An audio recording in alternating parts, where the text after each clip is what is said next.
Memanglah pemirsa, tahun 2024 kita nggak dibiarkan bernafas lega. Usai Pilpres nanti nunggu pengumuman KPU, kemudian nanti pelantikan diajar lagi dengan Pilgub DKI Jakarta. Pastinya Pilgub DKI Jakarta menjadi sorotan masyarakat. Kalau kita berkaca dulu pemirsa, Pilkada DKI Jakarta menjadi barometer politik nasional. Nanti pun akan kita bahas, masihkah sepanas dulu, dan nama-nama yang sekarang muncul, siapa yang nanti akan benar-benar diusung. Itu akan saya bahas di Apa Kabar Indonesia Malam, pengamat politik kita di Studio TV One, Mas Khairul Umam. Selamat malam, Mas. Malam, Mbak Caca. Malam semuanya. Ini dua perwakilan dari partai politik kita. Saya akan sapa yang pertama ada Bang Rusdi Effendi, Waketum P3. Selamat malam, Assalamualaikum. Dan juga Waketum Gerindra, Mas Habibur Rahman. Ya. Saya akan menyapa ini juga narasumber saya lewat sambungan Zoom. Ada Bang Mardhani Alisera dari PKS. Assalamualaikum, Bang Mardhani. Waalaikumsalam warahmatullahi wabarakatuh. Sehat semua. Alhamdulillah ya, baik. Mungkin sekarang saya ingin ke pengamat politik terlebih dahulu. Sudah tahu ya? Tumben. Karena saya mau nanti mereka akan memberikan pendapat juga dari Mas Umam ya. Nama-nama yang saat ini muncul sebenarnya untuk saat ini merupakan acuan atau mungkin diajukan tepat atau pilihan yang tepat untuk sementara ini atau tidak. Sebut saja dari P3, dari Gerindra, bahkan juga PKS. Atau jangan-jangan Mas Umam kayaknya bukan itu deh yang harusnya kalau mau menang. Ini seperti apa? Ini jawabannya cukup kompleks ya. Karena bagaimanapun juga dinamikanya akan sangat ditentukan oleh hasil rekapitulasi dari pemilu di 2024 ini. Tapi bagaimanapun juga sepertinya nama-nama besar sudah siap untuk mewarnai Pilkada DKI Jakarta. Dan ini akan menentukan bagaimana kontestasi kekuatan besar di DKI.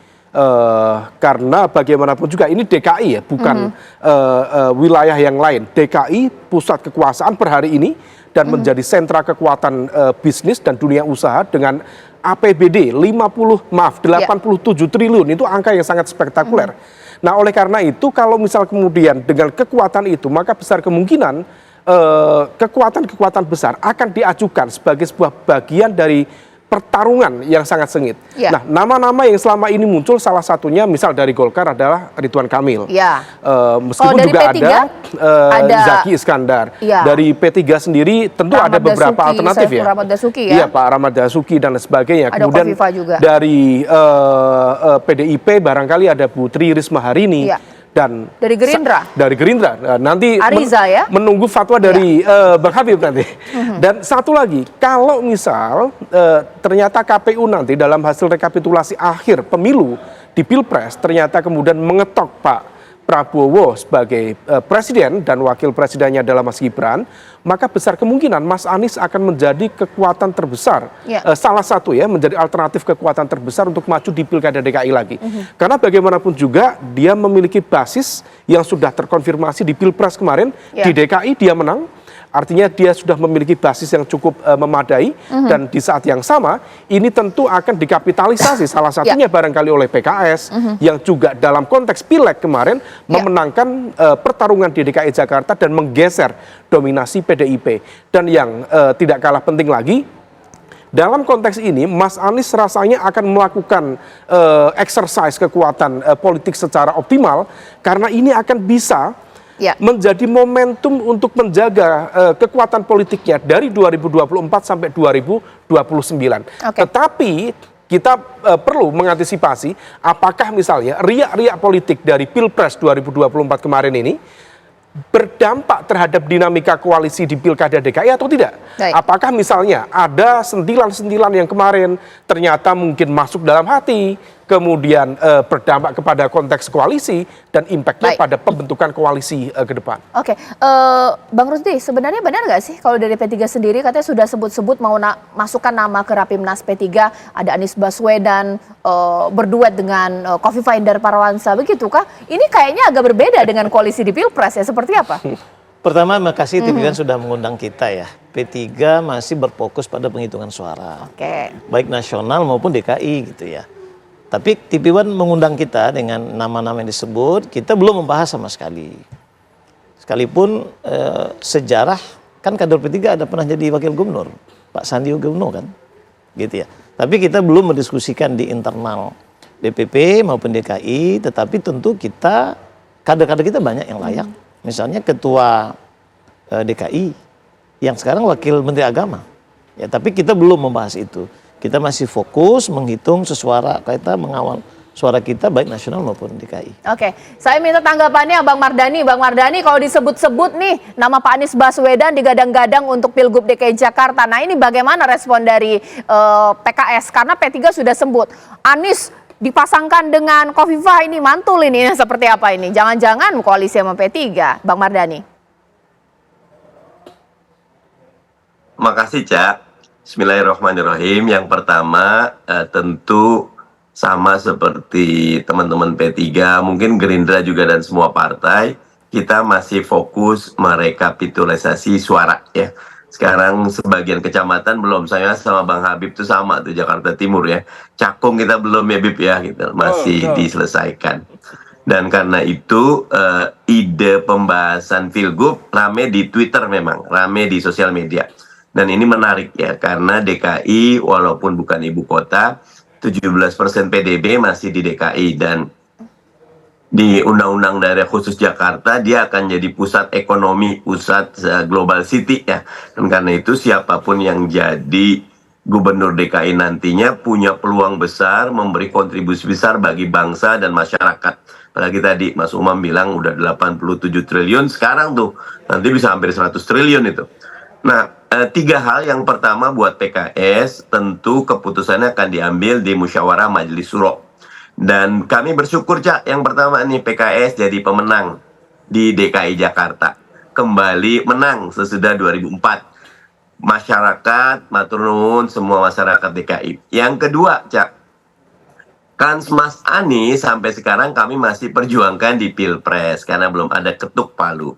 Andai, sekali lagi andai, keputusan Pilpres adalah sesuai dengan quick count, maka Mas Anies punya peluang sangat besar untuk kembali menang di DKI. Karena tadi Mas Umam bilang basis suaranya kuat dan terbukti di Pilpres kemarin, tetapi tentu ini sangat tergantung kepada Mas Anies. Karena bagaimanapun beliau adalah seorang yang punya sikap kenegarawanan. Terakhir yang ketiga, kami di PKS dalam bab ini tenang saja, Cak. Karena basis PKS itu kader dan soliditasnya sudah terbukti. Insya Allah kader PKS siap untuk melaksanakan perintah dari pimpinan. Begitu, Cak. Mas Habib, kalau benar memang jikalau hasil Pilpres sama dengan quick count, Pak Anies turun gunung, yakin Gerindra mencalonkan Ariza atau jangan-jangan nih anak presiden lagi nih? Sama seperti koalisi di Pilpres. Ya, yang jelas belum ada bahasan soal saudara Ariza Patria ya. Itu nggak benar kalau memang kita sudah disebut sudah menggadang-gadang Ariza Patria. Yang kedua, calon gubernur kami yang akan kita dorong di 2024 ini tidak harus kader Partai Gerindra, itu Pom ya. Sehingga terbuka kemungkinan banyak tokoh-tokoh bangsa, apalagi mereka yang kemarin juga sudah ikut berkontribusi mendukung Pak Prabowo bisa menang di Pilpres kali ini ya, walaupun masih secara quick count ya, bisa juga kita dukung dengan mempertimbangkan juga hubungan baik kami dengan partai-partai pengusungnya. Jadi kalau misalnya partainya mengusung tokoh-tokoh tersebut, lalu memang memenuhi kriteria, ya, tidak tertutup kemungkinan Partai Gerindra bisa mengusung non kader. Nah itu non kader Partai Gerindra. Nah kemudian juga soal ya Jakarta ini, Mbak. Terlepas kita bicara sosok siapa calon gubernurnya, yang paling penting juga saya titip aspirasi kalau boleh ke teman-teman media ya, PR-nya gitu loh. Apa sih PR terbesar ya yang harus diselesaikan oleh gubernur besok ini mengatasi persoalan-persoalan yang ada sekarang? Apa PR terbesar? Nah, itu juga menurut saya harus didiskusikan nih Mas Umam ya. Apa? Jadi rakyat itu jangan lagi kita dorong memilih karena like or dislike saja ya. Tapi sosok-sosok tersebut haruslah membawa gagasan-gagasan apa, lalu dikaitkan dengan track recordnya. Misalnya pernah menjadi gubernur di tempat sebelumnya, ya kan ya, prestasinya apa? Ya, menjadi kepala daerah di tempat sebelum menjadi menteri, prestasinya apa? Itu juga menurut saya perlu menjadikan pembicaraan di ruang-ruang publik. Ya. Jadi kita jangan hanya bicara sosok ini, mungkin menang nggak menang. Ya. Nanti akhirnya kita mendorong rakyat hanya bicara like or dislike. Oh Anies, cari antitesanya Anies siapa? Nggak begitu menurut saya. Ya. Baik, ya mengingat tadi jawaban dari masing-masing narasumber ini kan seakan-akan masih menimbang, masih mengatur strategi, apalagi tadi PKS di atas angin karena suaranya cukup besar di DKI Jakarta. Pertanyaannya, apakah nanti peta koalisi untuk Pilgub DKI Jakarta sama dilanjutkan dengan peta koalisi Pilpres 2024, Mirsa? Jawabannya di Apa Kabar Indonesia Malam sesaat lagi.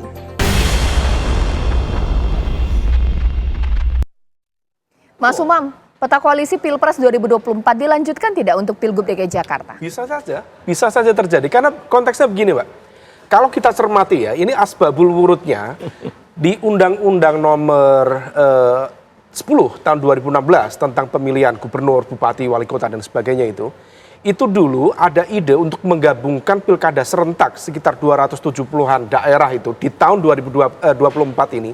Sebenarnya kan dihadirkan sebagai sebuah upaya untuk mendekatkan antara pilpres, pileg dengan pilkada. Intinya apa? Intinya adalah supaya kemudian koalisi yang terbentuk itu betul-betul kemudian bisa diturunkan. Jadi ini ada semangat, ada spirit untuk membentuk semacam koalisi permanen supaya kemudian fragmentasinya tidak kemana-mana. Nah oleh karena itu kalau misal kemudian itu bisa dilakukan, maka besar kemungkinan impact dari koalisi kemarin akan terbawa di pilkada, terutama dalam konteks DKI Jakarta. Nah, apa yang disampaikan oleh Mas Habib tadi, seolah kemudian mengkonfirmasi tadi. Ada beberapa keyword yang saya pikir itu sudah menjadi kode keras bagi masyarakat DKI Jakarta. Tadi ya, pertama, Gerindra sebagai partai penguasa ini, insya Allah katanya, akan siap mengusung calon dari luar partai Gerindra. Itu sudah kode keras. Yang kedua, tadi ada itu nama, bukan nama ya, tapi identitas yang kemudian apakah memiliki track record sebagai kepala daerah atau gubernur dari daerah mana dan sebagainya. Saya pikir ini kan sudah kalau pakai dua kategori nama itu yang terbersit nama siapa? Ayo sebut sajalah. Bisa saja beberapa nama ya, yang paling clear tampaknya kalau misal dua kriteria tadi adalah Ridwan Kamil. Nah maka besar kemungkinan kalau misal kemudian Ridwan Kamil yang didukung oleh Gerindra dan kemudian mungkin partai di koalisi 01 ya, teman-teman dari PKS, kemudian Nasdem sendiri meskipun ada Mas Ahmad Syaroni ya, yang kabarnya memiliki itikat baik untuk maju, tentu akan berkontestasi di situ. Tapi kalau kemudian Ridwan Kamil berhadapan-hadapan dengan Anies Baswedan, ini akan menghadirkan dua kekuatan besar yang kemudian siap untuk bertarung satu sama lain. Problemnya, di DKI Jakarta hasil pileg kemarin tidak ada satupun kekuatan partai yang mampu menciptakan koalisi sendiri. Di kemarin ada PDIP memiliki 25% suara. Dan itu mereka punya privilege secara aturan. 20% kursi atau 25% suara. Nah, kalau misal di sini sekarang tidak ada. PKS tertinggi 18 atau 19%, kemudian sekarang PDIP di angka sekitar ini hasil quick count di angka 16%, yang lain kemudian terpotong-potong di angka 9%, 6% dan lain sebagainya. Jadi PKS mungkin juga berkoalisi dengan Nasdem bahkan juga PKB begitu di Pilgub? Memungkinkan. Meskipun kalau misal kemudian terjadi fragmentasi di koalisi 01 Pilpres kemarin, kemudian ada elemen kekuatan partai politik ditarik ke kubu 02 untuk memberikan backup kekuatan ke pemerintah yang baru, bisa saja kemudian ada elemen kekuatan besar yang menjadi ruling power untuk mendisiplinkan quote by quote supaya kemudian fokus kekuatannya di DKI Jakarta diberikan kepada satu nama yang sama. Kalau P3 nanti akan dukan koalisi yang sama bersama dengan PDIP atau tidak, bagaimana? Saya tidak begitu yakin P3 akan melakukan itu. Why? Karena tentu dalam konteks ini akan menggunakan insting atau kalkulasi ya, mana yang memiliki potensi kemenangan lebih besar. Dan dalam konteks ketokohan di DKI Jakarta relatif cukup tidak mudah untuk diprediksi. Kalau misal PDIP harus mengajukan nama sendiri, tentu nama itu harus betul-betul mengakar. Kalau misal tadi disebut Pak Ahok, Ya. rasa-rasanya Pak Ahok belum pada momentum ini. Beliau momentumnya sudah berlalu ya. Kalau misal kemudian ditarik lagi dalam konteks DKI Jakarta, saya pikir riak-riak kontroversi itu akan kembali menguat lagi. Nah oleh karena itu supaya kemudian tidak produktif, nama baru aja, Bu Risma misalnya, barangkali lebih cukup marketable. Atau mohon maaf, Mas Ganjar misalnya, bisa jadi kemudian ditarik ke DKI Jakarta untuk menjadi alternatif yang adu kekuatan luar biasa. Bang Rusli kayaknya mau menanggapi, silakan. Ya, P3 tadi kan menarik ini. Gerindra saja berpikirnya tidak mesti kader. Nah, tentu P3 Apalagi juga, P3 juga begitu. Betul, gitu ya. betul. Karena begini, bagi kita DKI ini kan barometernya Indonesia, sekalipun akan ada ibu kota baru. Karena itu harus pemimpin yang kuat. Jadi popularitasnya, kemudian jejak rekam, kemudian ini Jakarta ini kan Indonesia. Jadi bagi internasional melihat Indonesia itu ada di Jakarta. Karena itu P3 tentu akan melihat siapa calon-calon yang kuat, yang bisa membawa Jakarta lebih baik masa depan. Kemudian kalau kader, tentu P3 juga relatif gitu ya. Kita ingin melihat siapa sosok yang diusung oleh teman-teman partai lain. Soal koalisi ya tentu ini relatif juga. Bisa saja koalisi yang ada di Pilpres tapi bisa saja dinamis. Gitu. Mas Habib, karakteristik tadi disebut, langsung tersebut nama Ridwan Kamil dari Mas Umam. Itu artinya Gerindra berkoalisi dengan Golkar lagi di Pilgub? Ya, kami menyerap aspirasi, menyerap masukan termasuk dari Mas Umam ya sebagai akademisi ya. Mungkin beliau ada analisa yang bisa menjadi bahan kajian bagi kami. Tapi memang rapat resmi terkait hal tersebut belum dilakukan baik di level Partai Gerindra maupun level katakanlah kerjasama antar partai politik lah atau koalisi belum dibahas. Tapi itu pointer-pointernya adalah kita ini harus mempersiapkan sosok yang punya nama besar, benar-benar nih. Ini nggak main-main. Pilgub DKI ini pertaruhannya amat besar ya. Buat ke depan ya maupun dalam jangka waktu yang dekat ini. Ya, jadi kembali lagi ya bahwa bagi kami yang penting kan Pak Prabowo ini kan presiden sekarang, sudah presiden. Tentu beliau membutuhkan kerjasama yang baik dengan gubernur Jakarta terpilih. Terlebih ini kan masa transisi nih dari Jakarta nanti ada IKN, itu kan ya. Tentu perlu kerjasama yang amat baik. Karena ada berbagai macam PR yang harus diselesaikan terkait perpindahan ini juga nanti.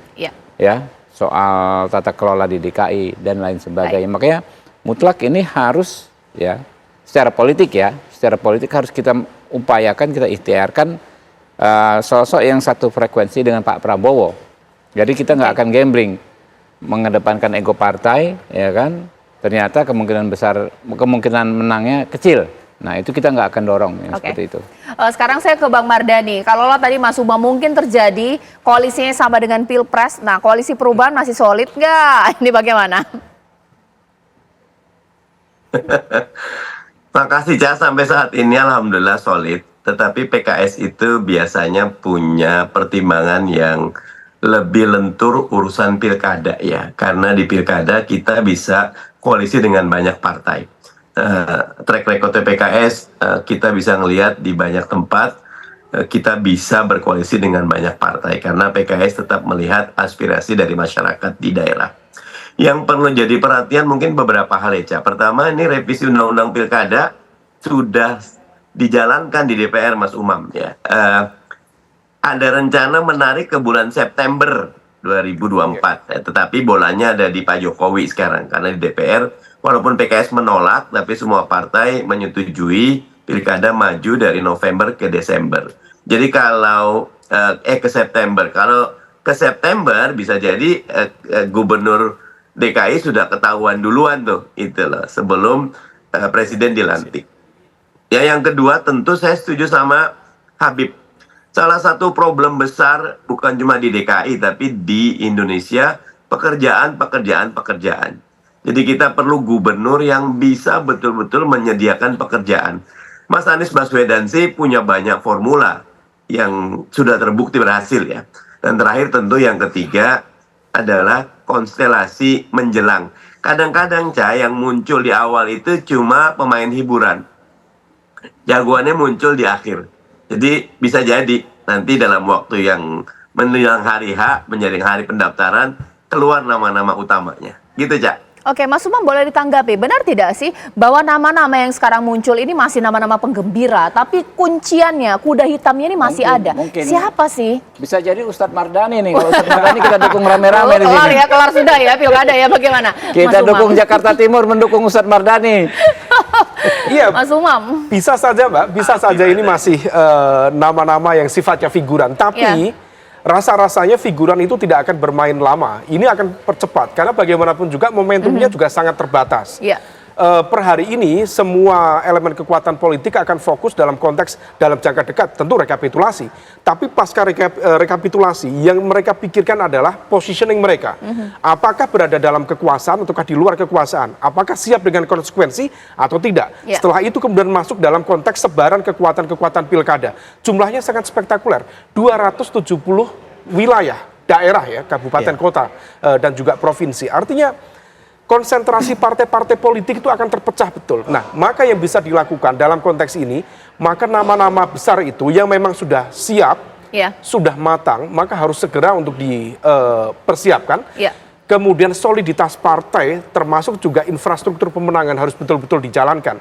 Karena kalau misal tidak, tentu akan ada kuda hitam yang siap nyalip. Nah, oleh karena itu tadi yang disampaikan oleh Bang Habib, ini bukan mainan, maka ini nama-nama besar yang siap berkontestasi serius, bukan sekedar figuran. Oke, kalau tadi kita cermati apa yang dikatakan oleh Mas Habib bahwa kalaulah memang hasil pilpres sama dengan penghitungan quick count saat ini, berarti Pak Prabowo menjadi presiden, dia juga ingin bahwa yang memimpin DKI Jakarta satu frekuensi dengan dirinya.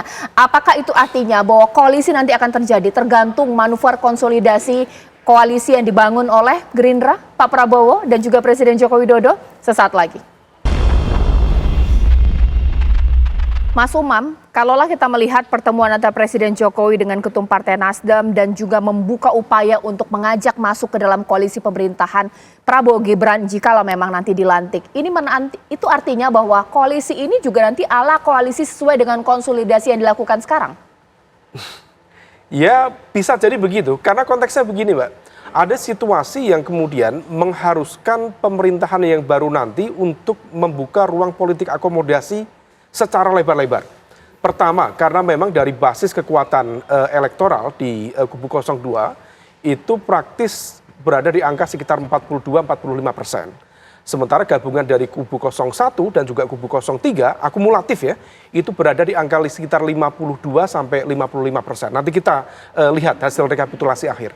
Tetapi di saat yang sama, ini barangkali juga mengejutkan buat Bang Habib dan teman-teman ya. Gerindra sendiri yang diharapkan mendapatkan kutel efek yang signifikan dari Pak Prabowo, ternyata juga di luar kalkulasi. Nah, situasi ini yang akan memaksa pemerintahan yang akan datang untuk membawa partai-partai di luar koalisi untuk masuk. Karena target, terutama di fase transisi kekuasaan, adalah menciptakan stabilitas politik dan juga pemerintahan supaya tidak ada turbulensi. Nah, hal itu tampaknya berpotensi digunakan sebagai alat untuk mendisiplinkan, bukannya dalam konteks pemerintahan nasional, tetapi juga akan di breakdown di dalam konteks pemerintahan di tingkat lokal. Terutama elemen-elemen wilayah yang cukup strategis untuk dikuasai, untuk berada dalam tanda kutip tadi di bawah cara pandang, visi atau di bawah pengaruh yang sama dengan presiden. Supaya apa? Dalam konteks politik praktis diharapkan tidak terjadi benturan antara misalnya presiden dengan gubernur. Meskipun sebenarnya komunikasi itu tetap bisa dibangun dengan baik. Tetapi biasanya ego politik dari elemen kekuatan itu akan mencoba untuk mendisiplinkan siapa yang berada di situ untuk kemudian mengikuti ritme alur yang sudah ditentukan. Oke, sekarang saya berikan pertanyaan tersebut kepada Bang Mardani. Ada upaya untuk mendisiplinkan, membuat sebuah koalisi sehingga nanti pemerintah lebih stabil. Itu artinya bahwa kalaulah PKS nanti meskipun juara di Pilkada DKI Jakarta ingin mengusung nama, sebut saja Pak Anies. Itu artinya bisa jadi partai-partai yang berkoalisi ini akan sulit karena ditarik oleh Gerindra di sini. Seperti apa?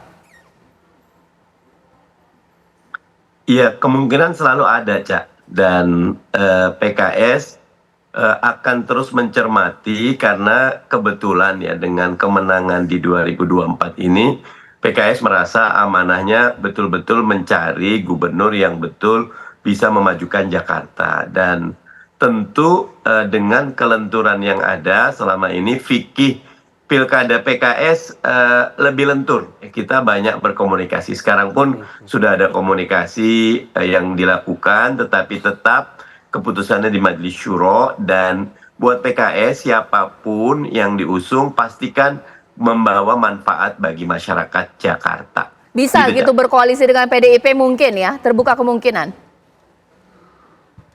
Komunikasi dengan semua parpol akan dibuka karena kita ingin mendengar dari pertama tentu dari masyarakat ya, dan dari para ulama dan para habaib apa pesan mereka, karena PKS kan partai Islam, sangat mendengar apa kata para ulama dan habaib, baru kemudian kita dengar apa kata para stakeholders parpol yang ada di DKI, kemudian baru kita akan musyawarah Majelis Syuro untuk menetapkan yang terbaik, insya Allah. Mas Habib, ketika Partai Gerindra berupa untuk mengajak partai-partai masuk koalisi, tapi langkah ini juga sudah diperhitungkan oleh PKS ya, memilih langkah cermat juga. Bisa juga kami berkoalisi dengan PDIP mungkin, bagaimana?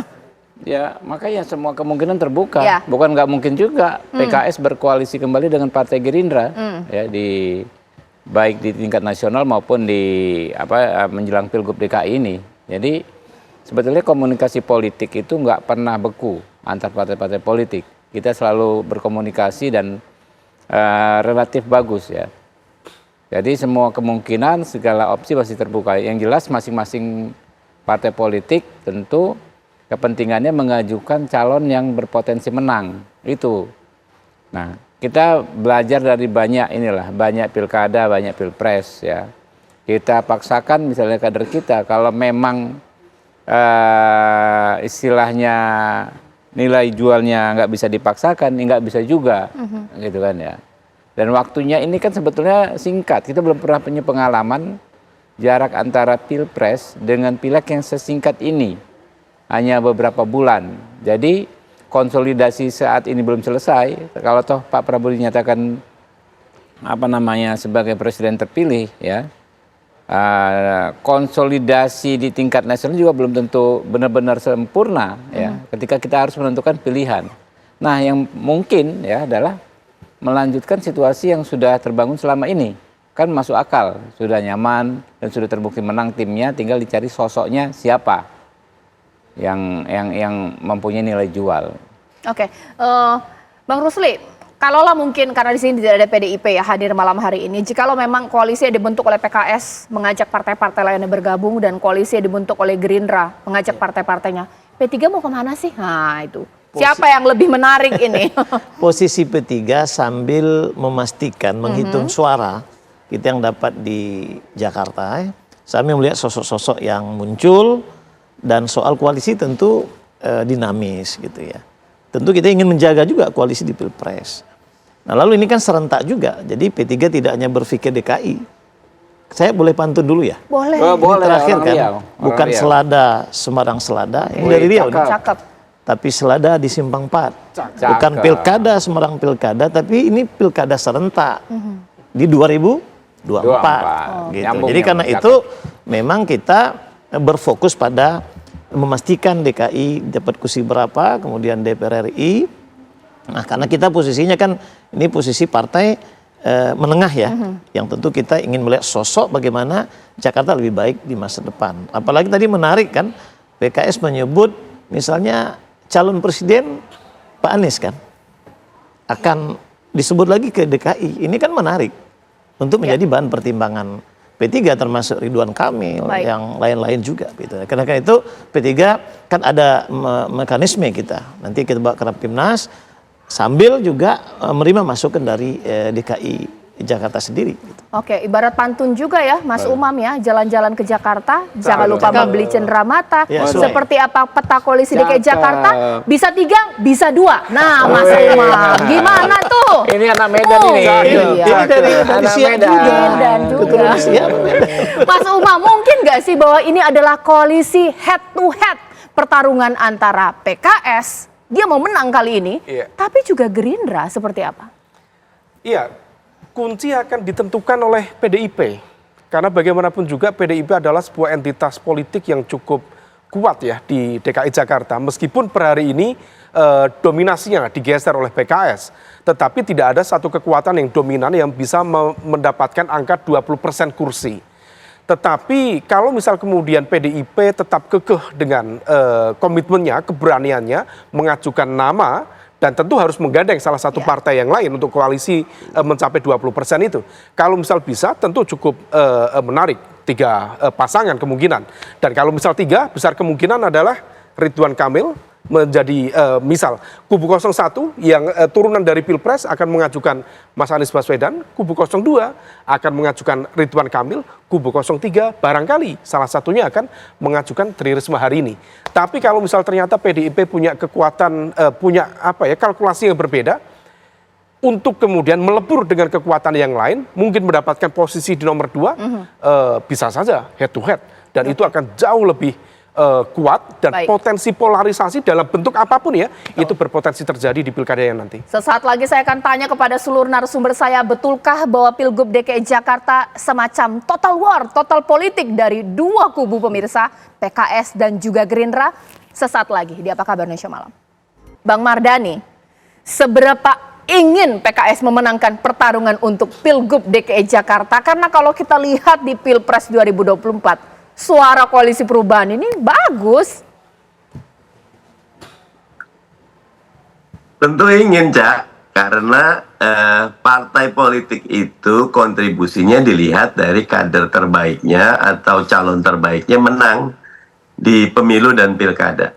Kemarin di Pilpres kami di quick count belum sukses, maka kader, pimpinan, struktur semua ingin Jakarta, insya Allah PKS siap untuk bekerja bersama yang lain memenangkan pasangan calonnya. Gitu, Cak. Oke, nah ditanggapi dong Mas Habib. Ini udah kayaknya all out ini PKS ya di DKI Jakarta. Apalagi pemenang ini PKS. Nah ini bagaimana ini bisa lepas ini Pilgub?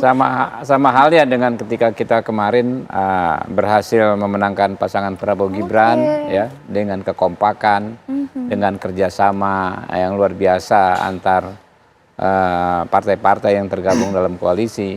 Saya pikir itu metode kerjasama yang ideal ya. Saya tidak pernah melihat kerjasama sebaik ini pada pemilu-pemilu sebelumnya ya.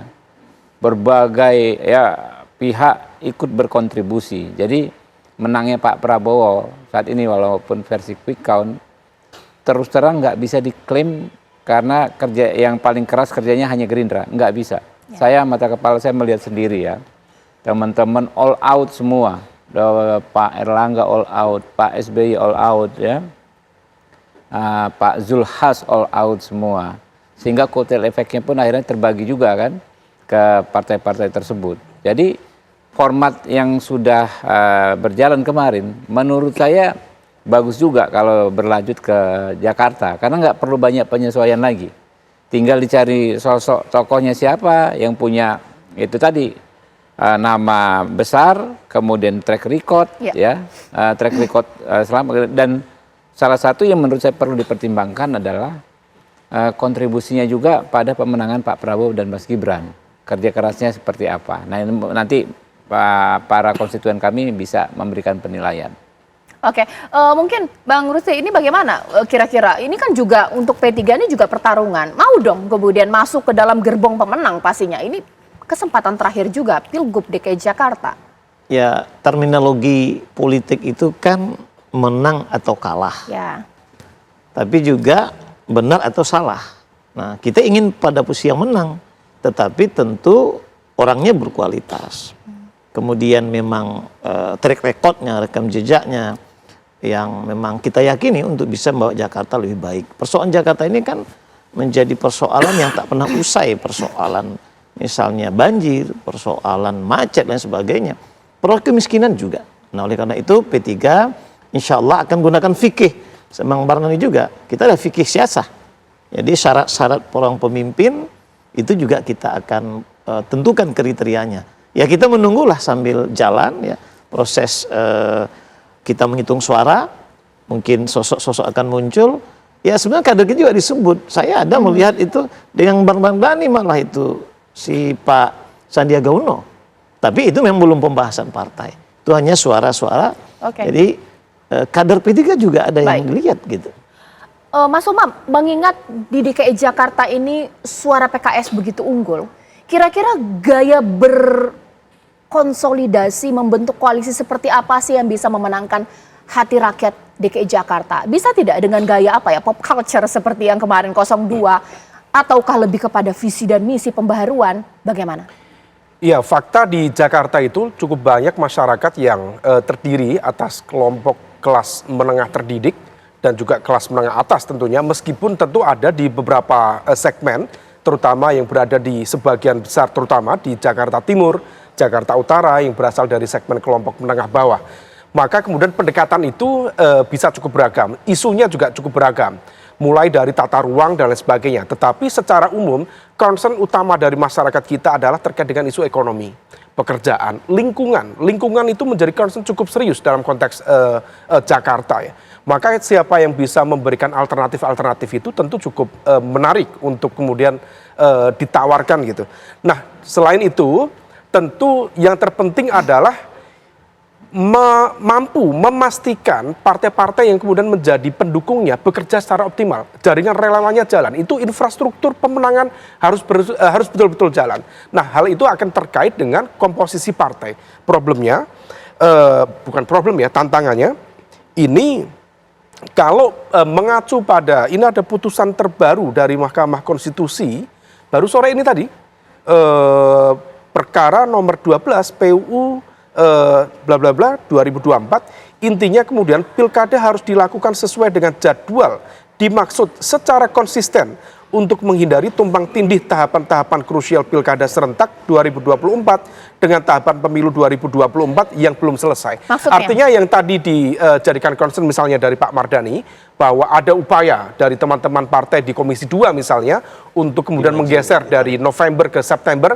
Kalau merujuk ke MK ini tampaknya harus kembali ke jadwal awal. Nah, impact-nya barangkali situasi ini akan sangat dipengaruhi oleh situasi di mana pembentukan koalisi akhir di tingkat nasional, Pak Prabowo Gibran, kalau misal dinyatakan menang oleh KPU, kemudian siapa partai-partai politik di kubu 01, kubu 03 yang mampu diboyong dalam konteks pemerintahan baru, rasa-rasanya itu akan membentuk dan sangat mempengaruhi arah koalisi di Pilkada 2024 mendatang. Game changer tawaran masuk kabinet ya, seperti itu. Wah, luar biasa, godaannya besar itu ya. Baik, terima kasih Bang Habib, terima kasih Bang Rusli, terima kasih Bang Mardhani, Mas Umam. Kita tunggulah pemirsa, ini Belanda masih jauh. Kita lihat nanti bagaimana konstelasi politik akan terjadi jelang Pilgub DKI Jakarta.